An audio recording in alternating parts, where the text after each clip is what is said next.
Saudaraku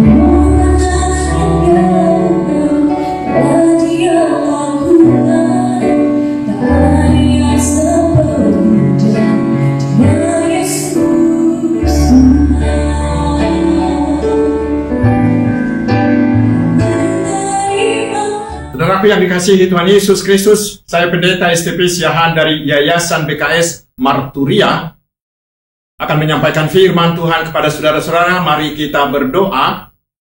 Damai sejahtera Allah yang melampaui segala akal dan budi kiranya mengawal hati saudara-saudara sekalian di dalam Kristus Yesus Tuhan kita. Amin.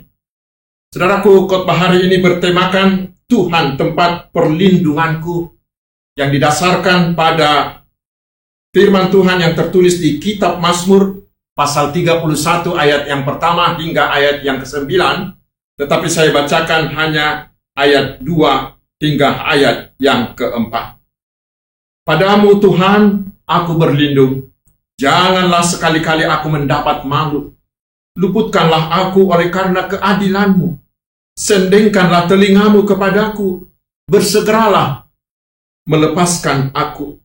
Jadilah bagiku gunung batu tempat perlindungan, kubu pertahanan untuk menyelamatkan aku. Sebab Engkau bukit batuku dan pertahananku, dan oleh karena namamu, Engkau akan menuntun dan membimbing aku. Itulah nats khotbah untuk minggu Estomihi ini. Saudaraku, bila kita membaca seluruh pasal ini, maka terlihatlah bahwa pemazmur ini mengalami penderitaan yang luar biasa. Hingga dia mengatakan, hari-harinya penuh duka, kekuatannya habis, tulang-tulangnya lemah seperti barang pecah. Mengapa? Karena dia difitnah tanpa alasan. Dia dikejar-kejar sebagai seorang penjahat tanpa kesalahan. Karena itu benarlah yang dikatakan oleh ahli, bahwa manusia sering menjadi serigala bagi sesamanya manusia. Tetapi sekarang bagaimanakah pemazmur menghadapi penderitaan berat itu? Itulah yang menjadi pelajaran penting untuk kita teladani dari nats ini.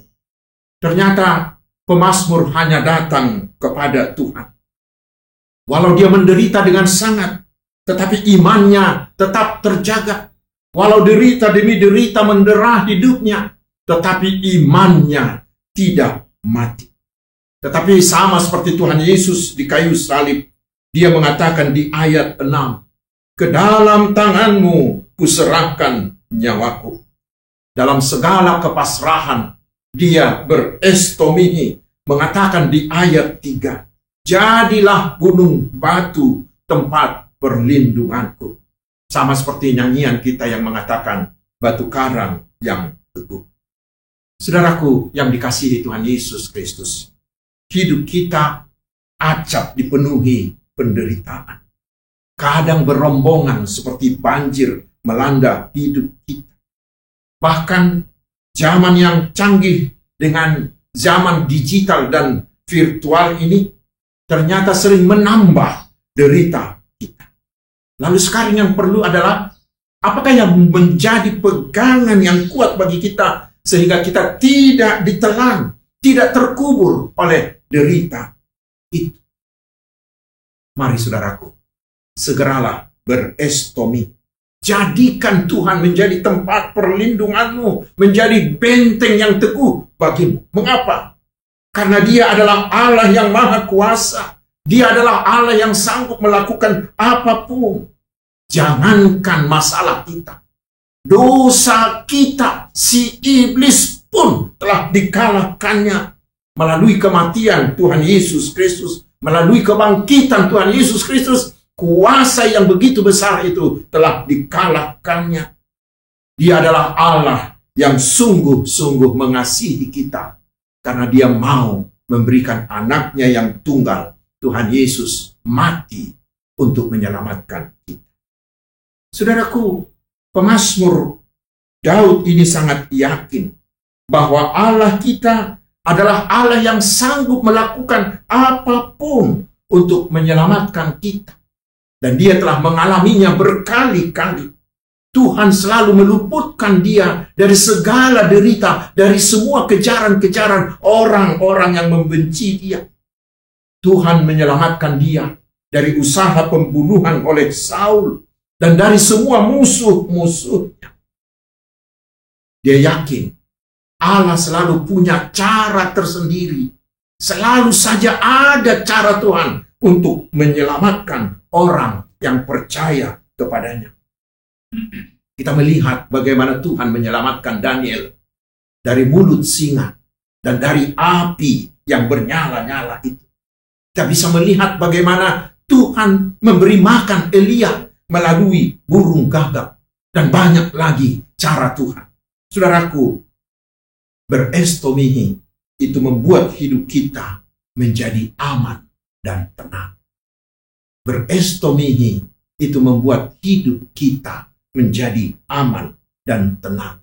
Walau derita silih berganti menerjang kita. Karena itulah ada seorang penulis menuliskan ungkapan yang indah begini. Merasa aman dalam perlindungan Tuhan adalah karakter yang harus terus-menerus kita kembangkan. Karena disitulah letak iman percaya kita. Iman yang mengatakan bahwa Tuhan pasti ada. Dan Tuhan pasti bertindak dengan caranya sendiri. Dengan banyak cara Tuhan akan melakukan yang terbaik. Akan meluputkan saya dari semua derita-derita. Walau tindakan Allah tersebut belum nampak. Tetapi kita yakin bahwa itu sudah seperti terjadi. Kita sudah melihat tangan Tuhan yang bekerja atas kita. Seperti tertulis di dalam Ibrani 11 ayat yang pertama. Karena itu saudaraku, mari berestomihilah. Jadikan Tuhan menjadi perlindunganmu dan gunung batu. Sehingga kita akan tetap aman dan tenang menjalani kehidupan. Tuhan memberkati saudara-saudara. Amin.